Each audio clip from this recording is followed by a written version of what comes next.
Hello friends, my name is RagePanda1 and I am sick today, so I am wearing a robe made of a blanket that my wife fashioned for me many years ago. And because I'm sick, I'm not going to tackle any big topics today, but I am going to give an update on how my account is going, because some people have asked that I do that from time to time.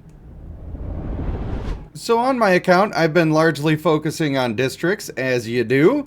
So let's start by checking that out, shall we? And there we go, we're at 201k per minute. I feel like that's pretty good. It's definitely a good start, and it's about to be getting even better still. While I'm probably not going to replace the Yevnayans that I have in here already for quite some time, any future people that are going in these districts are going to be of the Fulgur variety, because we've got ourselves a brand new mythic companion. And if we're keeping track of companions, we've got a lot of good news in that department. For one thing, we did finish our bear companion, which means that we can take those to 15 stars whenever we need to. I find that to be very essential because those guys are super good. You may also notice this little plant bug lady that you were maybe not expecting to see on my account. I used the companion gift exchange to do this, and to be honest with you, it sort of changed my perspective on how useful that could be. It did take me a lot of diamonds to get there, but it actually was probably worth it. And I'll maybe be focusing on using this as a way to get a lot of the companions that I'm looking for, specifically the ones for the clan traits that I've talked about many times before. I do also have level 22 traits unlocked now, which is pretty huge. And I did that after I got district champions available for every district that I had, as I've been recommending for people to do. Unfortunately, I made the Yevnayan into Mythic the same day that I found out that they nerfed Focused and it's no longer usable at all. It's unfortunate how they did that. They said they fixed the text, and then the text didn't match how the thing worked, and then they said they fixed the ability, and they changed that to match the text that they had previously changed. So nothing was fixed, it was just nerfed, but they didn't want to call it a nerf. I don't like that tactic. I do understand why they have to do it, but I think it's a little bit shady. And of course, I have been continuing to court with my Sallyhorn companion every single day, and I'm leaving her common to help me cancel out traits for marriage, which has come in very handy. I did completely skip the Esterir, as I said I was going to, and man, I really wish I had more Akunas, but I do have a lot of copies, and I might not even need to get the companion anytime soon, so I'm going to wait to do that until I actually need it to happen. The companion I have been working on right now is the Luxuriant. I am going to replace all of the Trevains that I have in my entertainment district. Female Lux is just so much better that you really can't pass it up once you get everything else in order. Trevains are fine in the beginning, but not in the long term. After that, I'm going to be trying to get the Lume companion as soon as I can to unlock Sanguine. So that's about where we're at with that. Let's talk about the team that I'm using right now. I do need to make a full video about this team because it's bonkers. It's absolutely bonkers. These top 5 are the ones that I've been using. And of course, I got my mythic male water and sun. I got him up to vigor level 25. I got vigor level 20 on most of my other dudes here. And the way this combo works is insane. I crowd control everything for basically the entire match. I negate all of their healing if they happen to get anything off. But with the way that male water and sun works, when you have micro stuns on your team, he continues to get energy every single time. Now this is a combo I haven't heard people talking about too much, but I imagine they're going to start speaking up about it pretty soon here, because this is crazy.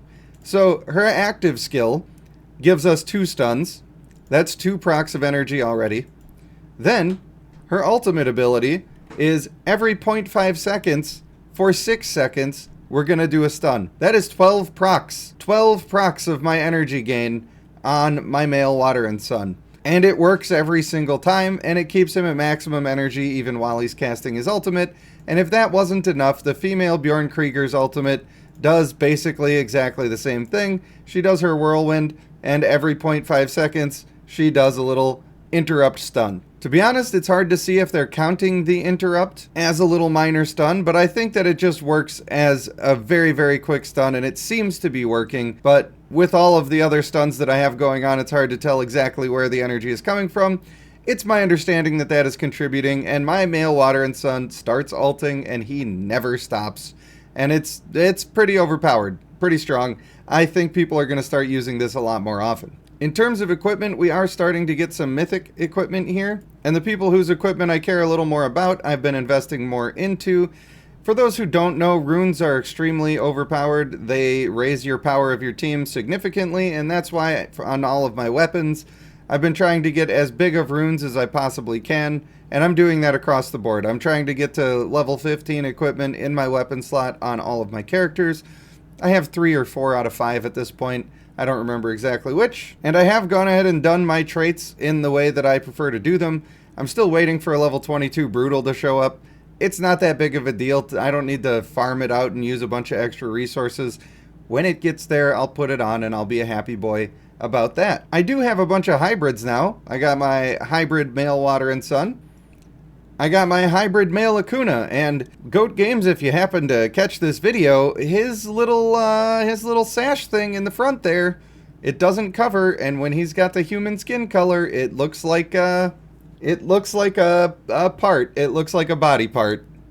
Not a male one, and that's all I'll say about that.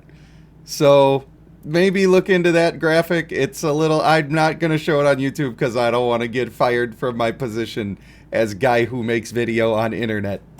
And of course we got this beautiful hybrid here, and she's got agile on her since her normal attacks are a thing that she wants to be using quite a bit. When I got my fierce on this character, I was not going for fierce, I was actually going for honorable, but I wanted to just try it out for a little while and see if maybe I'm wrong about the defensive traits. I can tell you from my testing so far, she dies way faster than everybody else, and I'm probably going to be changing that as soon as possible. I know a lot of people are trying to run things like this, but I'm doing the testing for you. I'm trying to make it work, and it's just not as good as using defensive traits. And in my situation with such strong healing, that defensive trait is going to be honorable. For my Celestial Bonds, I'm at level 174. I've taken level 3 of critical rate, and I've taken level 2 of critical damage. I may start spreading this around a little bit more and just get one of each when they're cheap. I'm not positive. We'll see where it goes from here. But I do think that the very best early game one is just to do crit rate. It's going to be good into the end game anyway. And the teams that I'm fighting on this server, it's absolutely fine to be doing that instead of these more defensive ones. Although I do think the strength resistance one could be very good when it's leveled up all the way. And the crit reduction one is interesting. I think that it changes the dynamic of arena battles quite a bit, and that could be fun to mess around with. I did manage to complete my 300 summons on the Thunderlords, and since I'm a little bit sick, I did the clan challenge to get those stones already. And to be fair, I got pretty lucky with companion parts on this one. We're actually at 53 out of 60, which is kind of a big deal. I probably will actually finish that. The female is so good at bosses, and she works so well with male Water and Sun, that I think I'm going to keep her on the team for quite a long time. I don't particularly love their clan trait, but there is some interesting interactions with that, especially since I have a bunch of marksmen that I'm using as my district champions. I could chuck that on and have those people be my secondary teams, and that could potentially help people like female Tidestorm do even more damage. I think that that clan trait on female Tidestorm could be really good. No guarantees on that one though.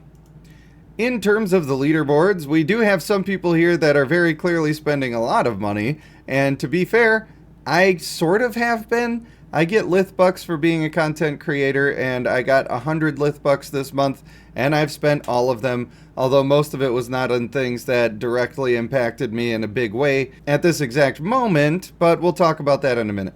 So we're rank 10 on Might, we are rank 8 on the campaign, rank 6 on Intimacy, and rank 9 on our districts, which means we're basically doing everything that we need to do, and I think that we're making a pretty good showing of it with the stuff that we have available.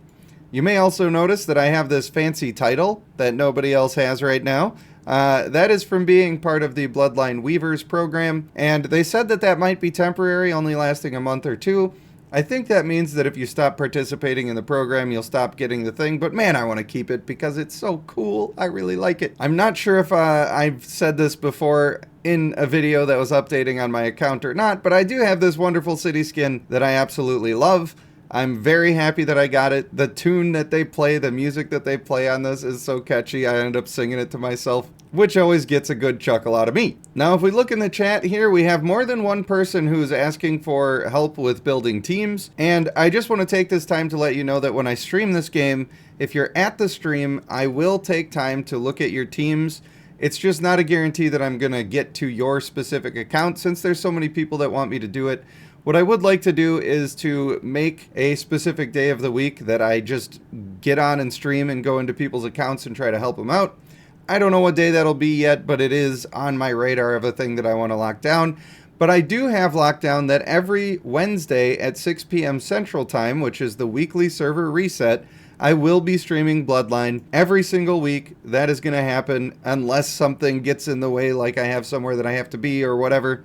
I will be streaming during those times, so make sure you stay tuned for that. And if you want to be notified when I'm going live randomly, then you're going to need to be in my Discord, which is where I post, and I will mention everybody on the server and let you know that I'm going live, and that'll increase your chances that I might be able to look at your account too. In terms of Valley of Conquerors, I just made a spicy little video talking about people not playing, not participating, and my team rallied. They got behind actually trying to play the game and have fun, and the entire rest of the week was a blast. We were all working together, we were taking nodes, and we ended up taking second place back. And so to the people who were on my team, I really appreciate you doing that. It really made the game a lot of fun again, even though we were so far behind we couldn't possibly get first place. I still had a lot of fun trying to get second place, and we basically doubled our rewards for doing that, and that was awesome. I really enjoyed it a lot. I have indeed been keeping up with my dungeon descent, and I've been pushing everything basically to the maximum. Even Conquest of Saqqad, I am going a little bit hard on that. I've been, I could be going harder, but I'm going pretty hard. My marriage challenge, I am currently rank 6, and I did a lot of marriage to get there. I probably will not push this much farther, although I might try to sneak back up into 5th place before the reset actually happens, just to get that little bit of extra something. One tiny little unfortunate thing is that even though I'm not using very many marksmen, I'm not using any rogues, I still keep getting their mythic equipment, and I'm not getting the ones that I need, and that feels a little bit bad. But that's just the point of the game that we're in right now, and it's only a waiting game, so that's going to be fine. We just have to be patient, which is very difficult. And just a reminder, don't forget to participate in the Harvest Feast, because it is actually worth it, and you can get some diamonds back by doing this. In fact, I'll just show you one more time. I buy the cooking oil here. I complete 2 orders for 25, and then I get to come in here and open my bags, and I got 210 diamonds back. And so I basically came out close to even there, and all I'm trying to do when I do that is I'm trying to get to 5k so that I can get the 10 summoning stones. I will have spent much less than what 10 summoning stones would have cost me. I just want to make sure that I make it there by the time the feast is done, and I'm pretty much well on track to be able to do that. If I really wanted to try hard, I could try to go to 15k or even to 25k for the outfit, but at that point, I think that you're losing money on it. I think stopping at 5k is probably the most ideal for people who are low spenders. Before I hit the bricks here, I do want to tell you the things that I have bought. Number 1, with my Lithbucks, I bought both of the privilege cards because I think that they're a great investment. If you plan on playing the game long term, then having both of these is a good idea. Although I will say that $50 is a bit steep. Personally, I used the digital currency that I earned for making content in order to do that. I have bought 2 of the challenge funds. So I bought one of those with my own money, and I bought one of those with the Lithbucks that I earned from being a creator. And the ones that I bought for Lithbucks was the thing that enabled me to get the Water and Sun unlocked from the Companion Exchange event.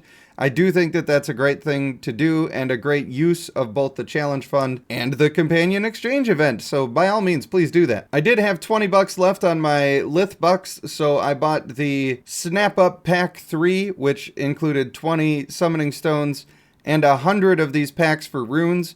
That's what made it valuable for me. Of course, the 20 stones is great, but the fact that it also had the runes in there was huge because I cannot overstate how strong those are for your account. They are very, very strong, a very big deal, and you should focus on them. And finally, I did buy the $10 monthly summoning circle, again, with my Lithbucks. So all in all, I've spent $40 of my own money on this account, and then I spent $100 of the Lithbucks that I was given for the content creator program. So if you see some things that are on my account, and I haven't been playing as long, but I'm a little farther ahead, just be aware that there has been some spending on this account. And if you're way ahead of me and you've been playing for less time than me, then feel extra good because, hey, there's some spending on this account. You must be doing something right. So all in all, my account is going very well. I've had several days of playing the game where I'm just playing for hours and I can't stop, and I'm having a really great time with it. And I'm glad to be able to say that I am having a great time with the game again, because we all know that there was several months in a row where I was just not even able to look at it, and none of us were happy about that. So please let me know if you enjoy these progress updates on the account. If they mean anything to you, then I know that I should keep doing them. If you don't care, I don't have to keep doing them, but I just want to make you happy. That's what this is all about. Making you happy and maybe giving you some perspective on what's going on in the creator's realm. For now, I want to thank you for watching. I have been Rage Panda 1, and I will see you in the next one.